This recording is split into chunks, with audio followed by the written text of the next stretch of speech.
অনেক ভাগ্য করে আমি তোমাকে পেয়েছি স্বামী। আমাকে এই অবস্থায় ঘরে রেখে সকাল থেকে বেরিয়ে তুমি অন্য মেয়ের সাথে প্রেম করছো স্বামী? ও হ্যালো, আপনার কোথাও ভুল হচ্ছে, এটা আমার স্বামী। আমাদের বাড়ি চম্পকনগর, আমরা আজই এখানে বেড়াতে এসেছি।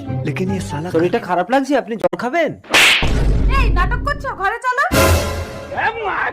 এই তুমি আমার স্বামীর গায়ে হাত তুললে কেন? তোমার স্বামী মানে? তোমার পোঙায় দুটো তিল আছে তো? হ্যাঁ তিল আছে, কিন্তু তুমি জানলে কি করে? আমি বলছি এর আসল রহস্য।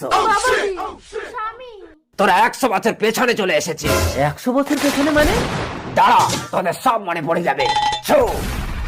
স্বামী দেখো, এক ফকির বাবা আমাকে অমর ফল দিয়ে গেছে। এই ফলটা খেলে আমরা 100 বছর পিছনে চলে যাব।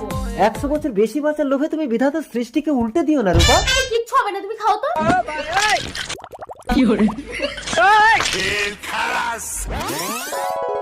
রূপা তোর পরের জন্মের স্ত্রী, এখন তুই আগের জন্মে চলে এসেছিস। এ জন্মে চম্পা তোর স্ত্রী। রূপাকে তুই ছেড়ে দে।